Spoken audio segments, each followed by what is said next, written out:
Good evening. This meeting of the Planning and Zoning Commission of August 21st, 2024 will come to order. Please stand for the Pledge of Allegiance. I pledge allegiance to the flag of the United States of America and to the republic for which it stands, one nation, under God, indivisible, with liberty and justice for all. Roll call, please, Lori.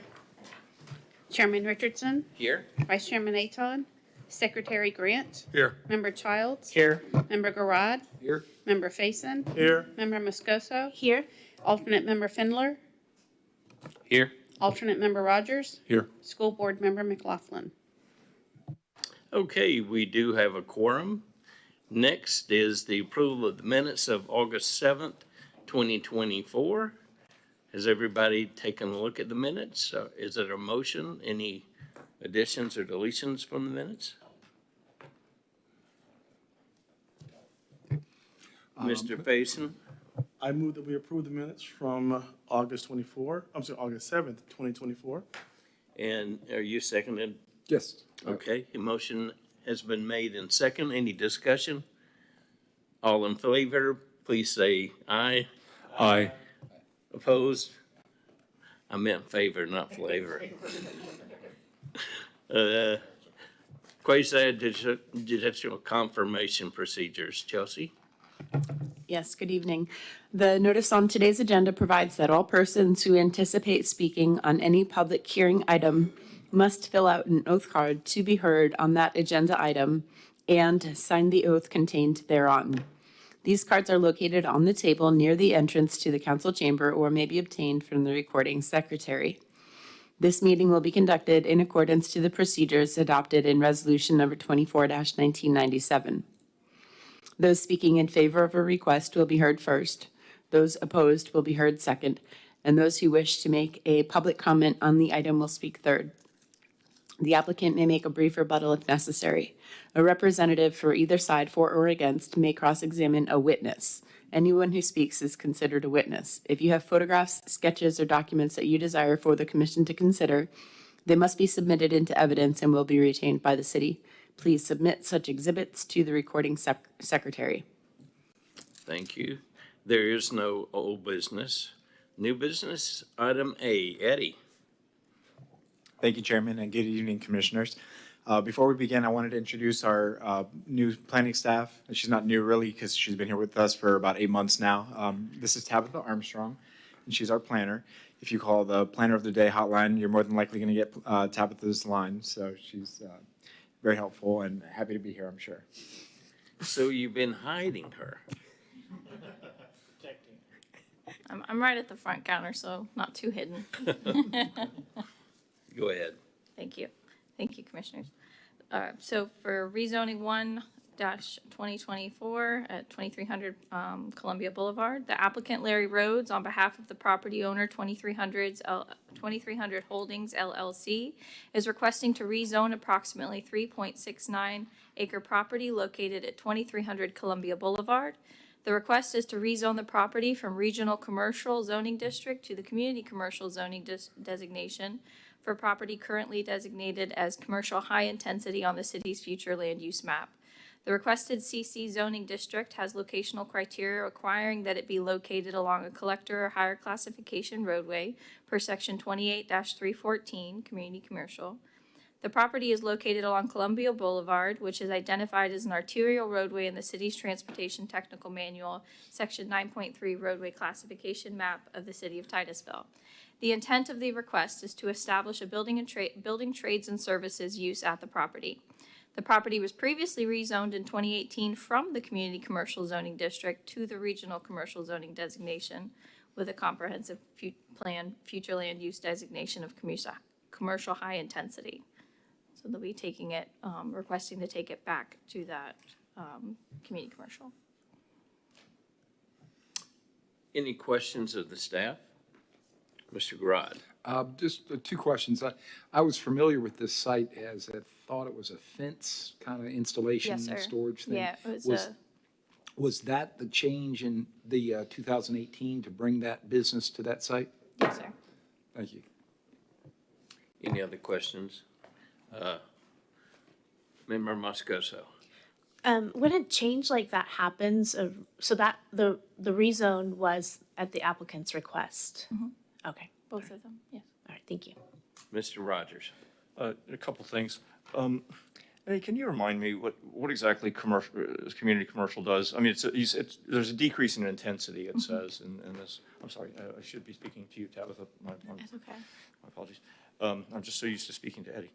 I'm sure I'll rely on him. What exactly can you do with regional commercial that you can't do with community commercial in general? So generally, regional commercials are most intense, commercial district. Community commercial is a little less intense and limits some of the uses. We could look at the use table to see, kind of parcel out which uses are allowed in CC versus RC. But generally, that's the difference, is that it's a little bit less intensive commercial uses, thinking of what types of nuisance might be associated with those commercial uses. And then also, regional commercial is typically located at higher intersections of higher class roadways. And so a community commercial might be located along an arterial that's not at an intersection. Okay. And that, I think, led to the next question. There was something last meeting that was tabled, that was withdrawn by the applicant, a storage facility that you said was too far from, it was a half mile almost from an intersection, and it was supposed to be a quarter mile from an intersection. There's none of that issue going on here? Correct. So in that application, they were requesting the regional commercial zoning district because they were requesting the intended use of the property was mini warehouse or self-storage facility. And that use is only permitted in the most intense commercial district, regional commercial, which is what they were requesting. In this case, the applicant's requesting the community commercial that doesn't have that limitation. Okay. And also, I see that outdoor storage is prohibited in community commercial zoning. Well, perhaps this will be a question for the owner. Is the owner here tonight? Representing. Well, anyway, I'll ask that, I suppose, but I just noticed that 2300 Holdings LLC had been involved in a code violation issue in May of this year. And I just wondered if, it was a little hard for me to understand the document that I had. I wasn't clear whether it was an outdoor storage issue or not, but I just wondered if that is of any concern to us at this point. I know a little bit. Sure. So from my understanding, code enforcement, it was with the fencing company that was there with the outdoor storage. And the new building trade services that's intended to be here is aware of their, how the outdoor storage is prohibited in that district and does not intend to have anything Okay. for that. It's a bit more of a tenant problem than an owner problem? Yes. And I think that was appealed, the amount of the fine was appealed to city council because I saw city council. I have no life. And she won the appeal of the amount of the fine. It's city council. The outdoor storage is prohibited on those zonings.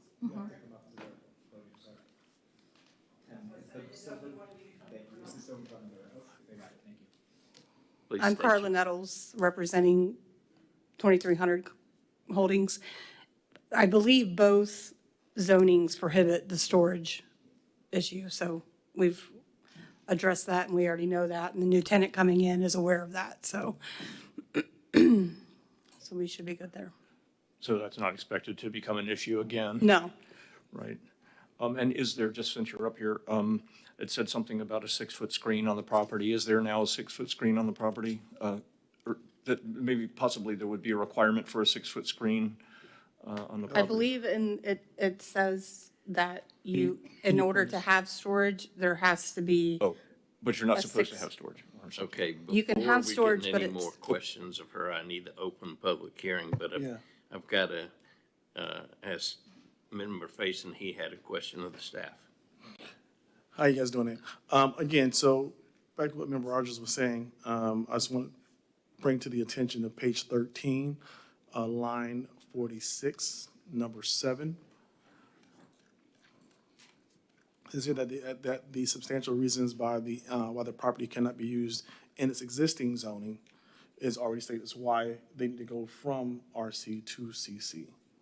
So just want to make sure that people are aware that you guys have already addressed the reasoning for going from RCC to CC. Yes, that's correct. Member Garad. Discussion about outside storage and the buffering. The question I had when I saw this application and recognizing the previous tenant, what I saw for what it's worth while the business operated there was somewhat of a warehouse operation for supplying fencing materials. The summary of what I saw, I didn't see it being a point of sale. It wasn't a place you went to buy a fence. If you were a contractor, you probably ordered fencing through them and then distributed it to a job site. That was at least what I saw the event.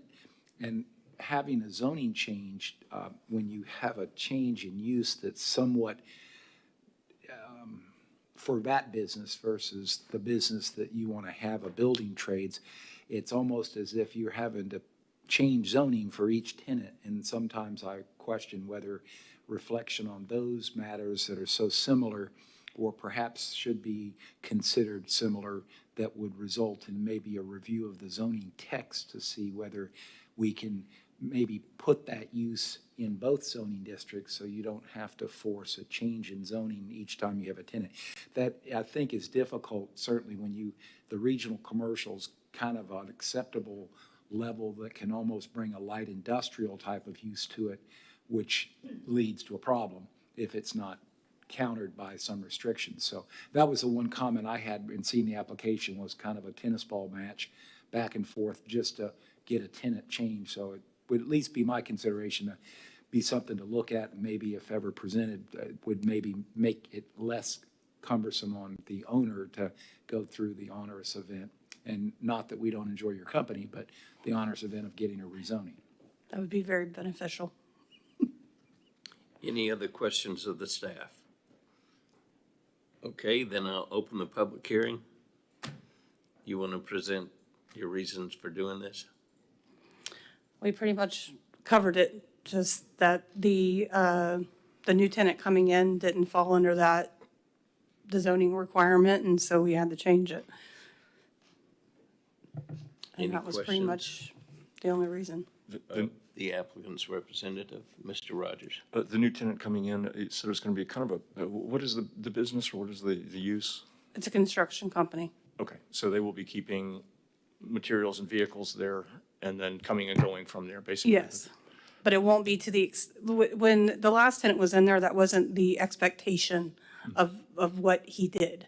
Okay. There was, there's going to be some sort of amount of thing, because I mean, if they're installing fences, that material has to be delivered and then distributed, but not to the excess that Right. he had on there.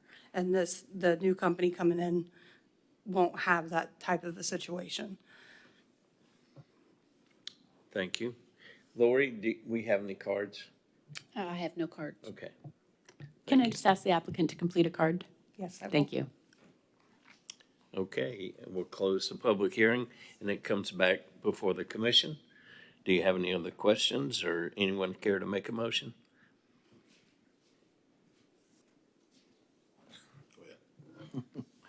I move that we approve item 9A, rezoning of 1-24-23 Columbia Boulevard. Recommend approval. Recommend approval. Thank you. Is there a second? I'll second. Seconded by Secretary Grant. Any further discussion?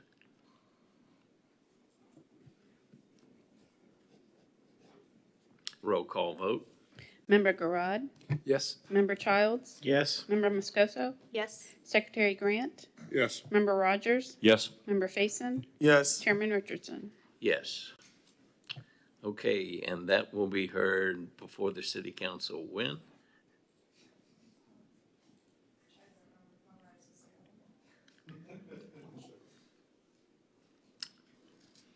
Their next meeting? Yeah, August 27th, first reading, and then September 10th after that. Okay, thank you.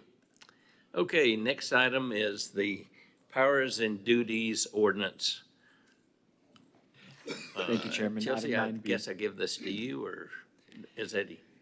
I can, so just a brief summary. In May of this year, the TEC reviewed their powers and duties as established in the Code of Ordinances, and they wanted to make a change. Council ultimately is responsible for making changes to the Code of Ordinances when we're adopting an ordinance to make a change. So they aren't able to make a change to their own powers and duties. And since this is an ordinance that references the Planning and Zoning Commission, while this is kind of in the vein of like bylaws, P&Z typically wouldn't see these. Since it is an ordinance changing the city's Code of Ordinances, we brought it before you. And so just to summarize, the four categories that the four criteria that need to be met in order to maintain the city's credential as a Tree City USA community. The TEC wanted to include those in their powers and duties to make sure that they are ultimately responsible for these actions. And so those are, number one, maintain a tree board, which the TEC serves as the city's tree board. 2, have a tree care ordinance. 3, spend $2 per capita on urban forestry, which is tree plantings, tree removals, tree maintenance.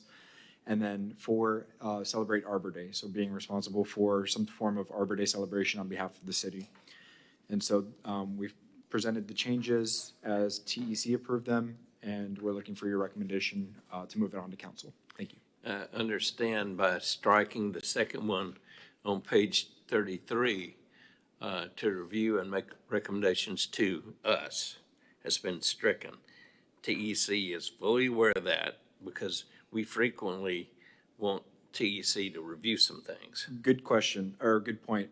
That is not being deleted, it's being relocated. And so you'll see that same language is added further down in subsection Roman numeral 4 at the top of page 34. So that's just formatting, I see relocating it. the language. I see it. Any question, Mr. Rogers?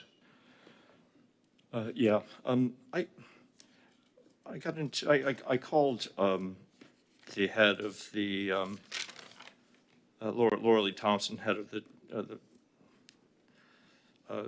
TEC, because I was a little bothered by sort of a disagreement, it seemed to me, an inconsistency in what was said here.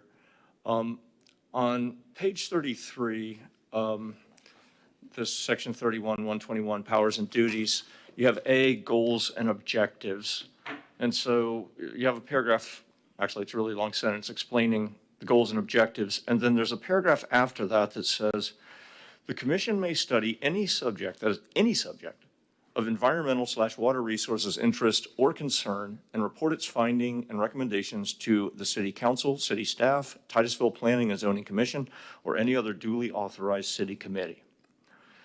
And I thought, well, that's good because that, you know, I mean, we're all worried about the environment, and that's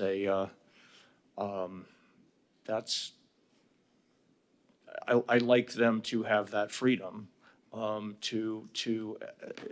with people tasked with preserving our environmental quality, you know, to be able to go where they feel like they need to go. And then I ran into, on page 34, point 7,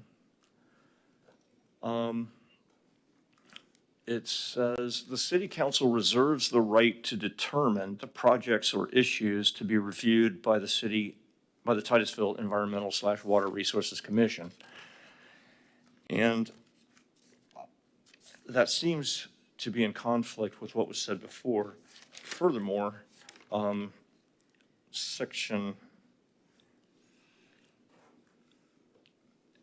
A, let's see, no, point 4 on page 33. Well, now it's point 3. To review environmental, this is the list of specific responsibilities, part B, now new number 3, old number 4. To review environmental/water resources issues as selected by staff and submit to the Planning and Zoning Commission as part of applications for rezoning. So I talked to Ms. Thompson, and she said, actually, this one specific responsibilities B3 was more when you had something that might be a quasi-judicial item that was going to go to TEC before it went to P and Z. So that wasn't, it was just that when something, they needed to be directed to investigate something that was then going to come to us. That's not limiting what they can investigate. It's just one of the things they do is to investigate things that they're going to be coming before us. And you tell them what that is. But Ms. Thompson said that she said she felt that she could speak for the entire TEC, would kind of prefer to see number 7, point number 7 on page 34, stricken, taken out. She says she really thinks everybody would agree. And the reason is, she gave an example. There are a couple of examples. I won't belabor the points, but they relate to stormwater quality and water testing and that kind of thing, where the city council, at some point in our history, has basically had the opportunity to test outfall water and has declined that opportunity because they basically kind of didn't want to know. That was the way that was told to me. And I really do not want to see this politicized. I don't want the TEC being told what they can investigate and can't investigate. And I'm sure that this was, just boilerplate type language, but I'd like to take number 7 out, and that's how I feel it, and that's how the TEC apparently feels. I don't think the city council should be telling them what to look at and what not to look at. It's too easily abused. I'd like to respond to a couple of those points. So the first is the 3 sections that you referred to on pages 33 and 34 are existing language in the Code of Ordinances. This is not new language that we're proposing.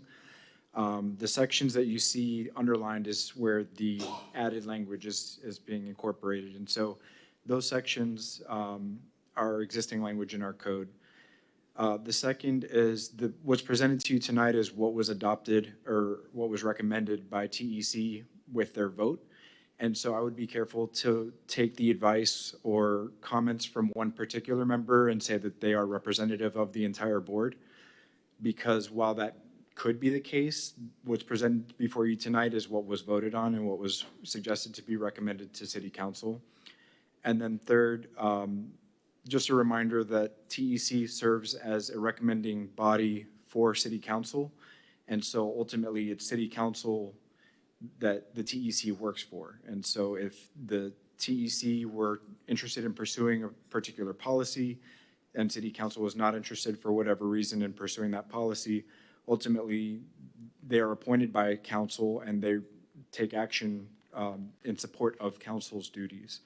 And so those are just a couple of my thoughts on that. But that is still something that you could add to your recommendation, that council consider removing section 7 if you feel that that is limiting or not necessary, but that is a change to existing language in our code.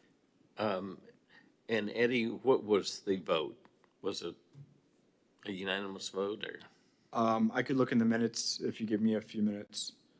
Yeah. Chelsea. While he's looking for that, I would just like to piggyback what Eddie said. I was going to say a couple of the things he said, in particular, the recommendations that TEC makes are to City Council, and specifically talking about that number 7 where the City Council reserves the right. Mr. Rogers, in the same vein where you see how staff may select issues that are submitted to TEC and then planning and zoning because it's quasi-judicial, I think that in that same vein, that City Council is being granted that authority to delegate a particular issue or subject matter to TEC. And I think that's what 7 means. They reserve the right to send something to TEC for their consideration. So I would object that that would be a move that the city attorney's office would not support, taking that right of City Council out of the code. Secondly, it was ordinance that the TEC already reviewed and voted upon. So if you wanted to change something in their powers and duties, then I think that this board, if you were in agreement with Mr. Rogers' points, then you would either want to make a vote that it gets sent back to TEC to revisit that point, or to recommend to City Council that they redirect this item back to TEC. Rather, that would probably be the appropriate motion, because you can't on your own redirect it. City Council would have to. So at this point, the planning and zoning is more being provided the powers and duties ordinance as a courtesy. Eddie had introduced it, but this ordinance is not required to be presented to P&Z by law. It is being presented to you so that you are updated and informed before City Council makes its final decision. Basically, as courtesy. Yeah. So I just wanted to clarify those things, and Eddie can answer the TEC minutes when he has a chance, and I would just allow you all to discuss the comments made by Mr. Rogers based on the city's feedback. Sure. The May 15th regular meeting, it was a unanimous vote to pass. Thank you. Mr. Garad. I was just making a comment to the extent that I've watched over the course of the past year and a half, 2 years of time in my tenure, and it seems that the tree ordinance, I'll call it, that we went through for most of that time, during the back and forth discussions and reiterations and changes, I know on several occasions TEC members actually appeared in council, as they have a right to do, presented as it has a right to do their comments individually. I believe that there were several other representatives that appeared during that time, meaning that as opposed to the council, individuals on it presented those individually and allowed the council to think about it. And that's kind of what I'm familiar with, just as Planning and Zoning Commission members could appear outside membership here as an individual at the city council member if they had an opinion maybe individually wanting to be expressed. So I don't think you limit the city council's not limiting the TEC from looking or examining matters that are brought to their attention. They can do that on any meeting, can't they? Yes. Any other discussion? Member Rogers. I think they're excellent points, and I understand what you are saying. I guess I certainly think it's kind of like the freedom of the press. I mean, I think the TEC certainly needs freedom to move, I think, to consider environmental issues that come up. I mean, I suppose they have them. I guess, they have that freedom rather, but, I just think they need, I hope that it would not be abused, and I was just hoping that this did not limit their ability to go in one direction or another to investigate something. I guess that's what I was trying to prevent. But I hear what you're saying. Any other, Mr. Childs? I was going to say, I think that cleared it up for me when she said, because it basically says that point 7 says that city council should be able to send them stuff to look at. That makes perfect sense. I guess it depends on how you read it, but then after you get that context, it totally makes sense that of course city council should be able to send stuff to their advisory board. So, and it doesn't seem to me, even in practice, that the city council stops them from looking at anything. I haven't seen them stop them. I know they probably would want to sometimes, it seems, but they let them review with just about anything they want, it seems. But I think this looks good to me. But yeah, thanks. Yes, Mr. Rogers. Well, I'll go ahead and give the two examples, the sort of thing that I found problematic. I was told that TEC pushed for a stormwater outfall test at one point, and the council voted 5-0 against it. And in the meeting, the full televised meeting, and I don't know when this was, and I don't know who said it, but two people said that they didn't want to test the outfall water because if it was dirty, basically said this. They didn't want to test the outfall water because if it was dirty, citizens would want them to do something. Member Rogers, I think what you're describing is a recommendation that went to council that council didn't agree with. And I think that's different than saying that the TEC is not allowed to have that item on their agenda to discuss and make a recommendation on. So there may be instances where council doesn't agree with a recommendation they received from TEC. But that's not to say that the council has told them, don't stop discussing this. Yeah. I know the vote that you're talking about, it was July of last year. And they didn't want an independent guy going out and testing the outfall water. And I think that's different than like a hearing that you're having in as a board.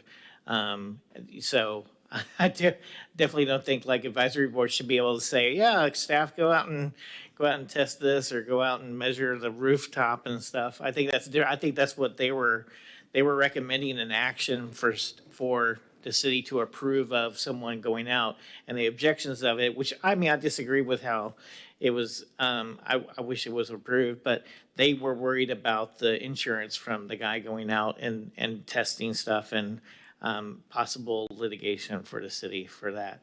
I think that was some of the points that they made during that meeting for that particular issue.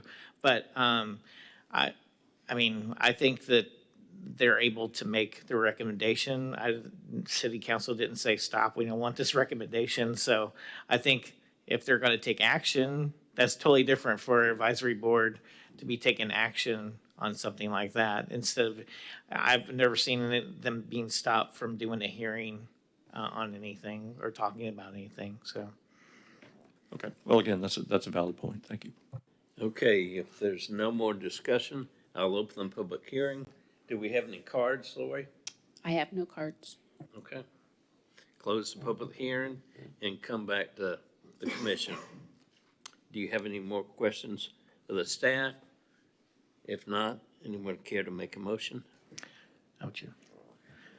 I make a motion that we recommend approval to city council, that we've reviewed it, and thank you for bringing it before us since the board's name's in the ordinance. Thank you.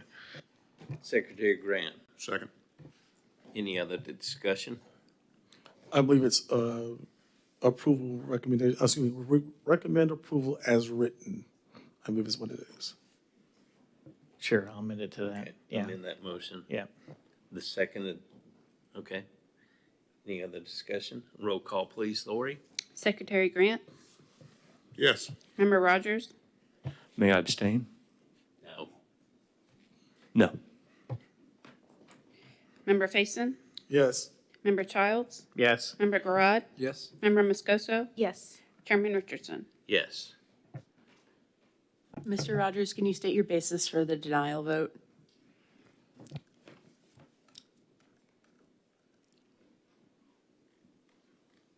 I guess I just worry, not necessarily now, but at some point in the future, that language could be used to shackle the TEC in some way that would be unhelpful to the community. You mean the existing language that we were talking about? Yes. Okay. And now to go before council at the next meeting? Yes, sir. Okay. The next item is item 9C, Planning and Zoning Commission Semi-Annual Report.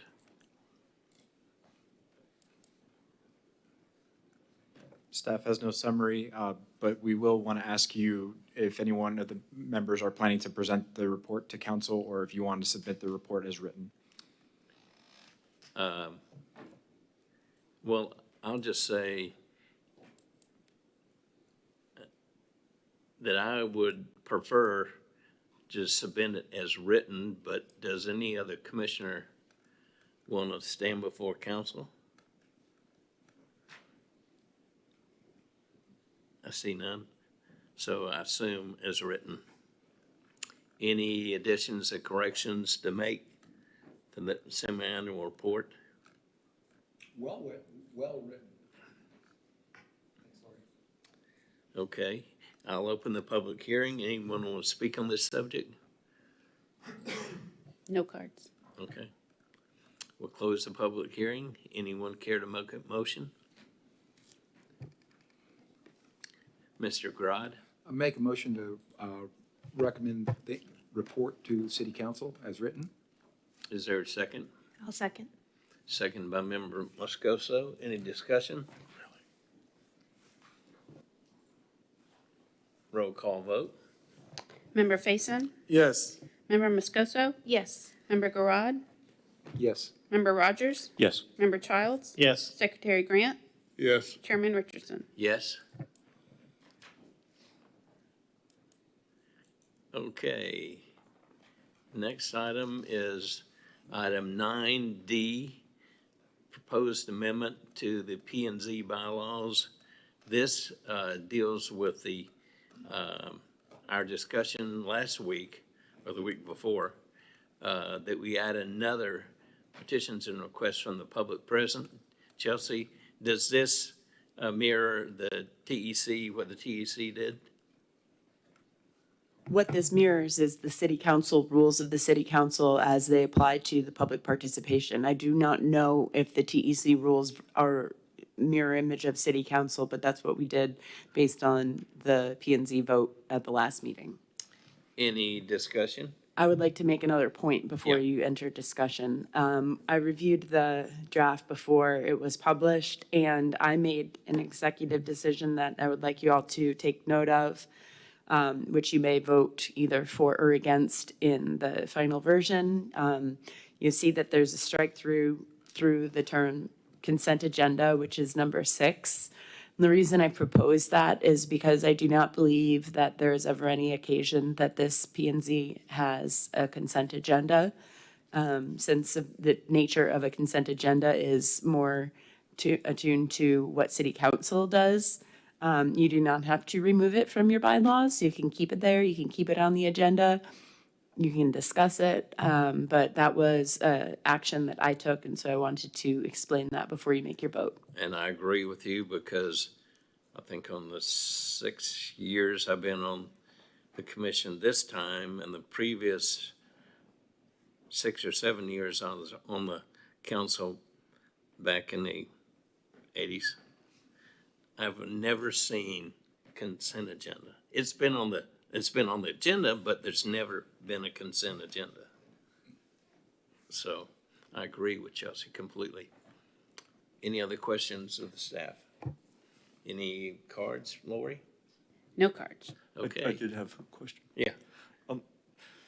That's at Chelsea, I think. The new section 6, I just didn't understand, everybody who speaks has to turn in a sign-up card, right? I mean, typically, everyone who speaks here, like a citizen who comes before us has to turn in a sign-up card, right? On any agenda item. So not under petitions and requests. Okay. Got it, thanks. Any other questions? Okay, it comes back to the commission. Anyone care to make a motion or any? Go ahead.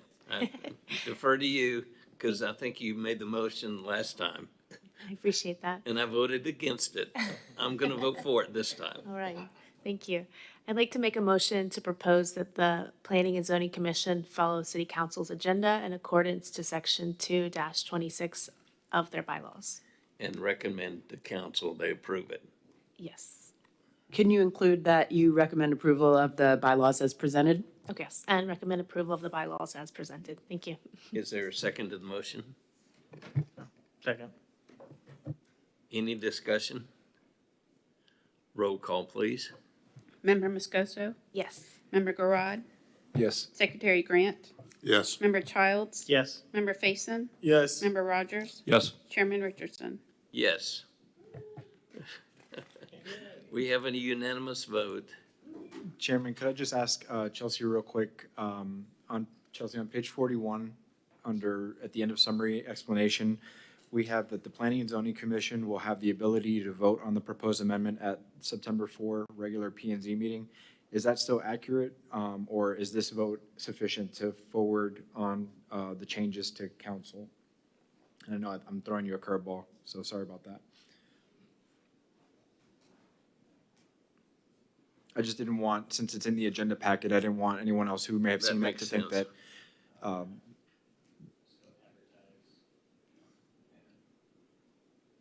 Yeah, do we, because of advertising, do we have to consider it again?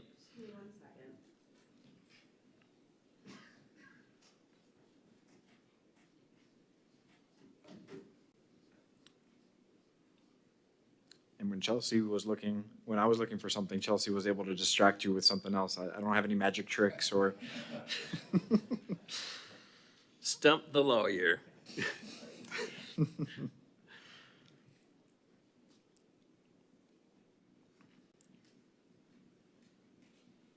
Or excuse me, attorney.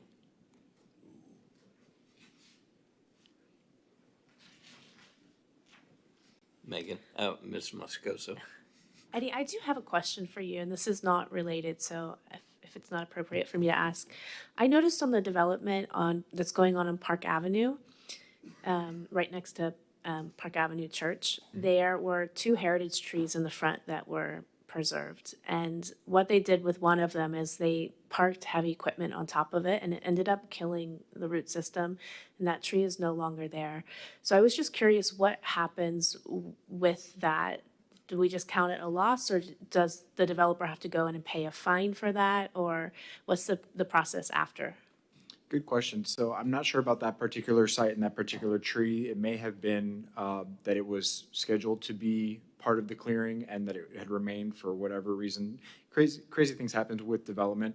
So I wouldn't want to say that this is exactly what happened in this case, but typically any damage that occurs during construction of a tree that was supposed to be preserved, the code has a penalty for that because you're not allowed to impact the CRZ, critical root zone. And so the site inspectors would see a tree that was shown on the plan as to be preserved and is no longer on the site or has died as a result of construction activity, and there would be either remediation in the form of additional plantings or I think that's the primary method of restoring the canopy that was lost because of a heritage tree. Thank you, Eddie, for covering my delay there. Really appreciate you. I just wanted to refer back to the bylaws. The bylaws themselves say that an item is presented at one meeting and then voted upon at the next. So I'm not sure how the September 4th information got put into your agenda. If you could all just retract that. This was the final vote on your bylaws. We're good to go. And if you have any other questions of me, I'm happy to answer as quickly as possible. So as far as you're concerned, the final vote was tonight? Tonight, yes. Okay. I'm not sure what the September 4th reference was meaning, but as far as the finalization, your vote was final for this board's own bylaws. They will be presented to city council, but they do not need to take action to approve your bylaws. They are good to go from here on out. Excellent.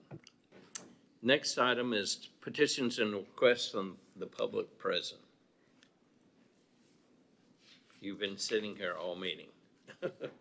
Giordano, it's rezoning, but I don't know what I'm here for. Well, it obviously wasn't tonight. I don't like driving to Melbourne every other week, so I'd love for him to come to Titusville. Okay. Any others? Okay, reports, staff? No reports. I'm going to be careful with my comment. Last night in the elections, you saw that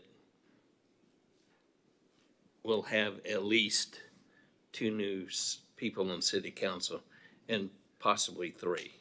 The majority will change. So I would encourage the staff to take items like changes to the comprehensive plan, those kind of changes slowly. And while we have 2 members up here that may be on the next council, I think the new council needs to understand what the comprehensive plan and other things should be. I would take those kind of things very slowly. And that's just my opinion. And you may have some questions on what I mean by that, but obviously there's going to be possibly 3 new members of council. So,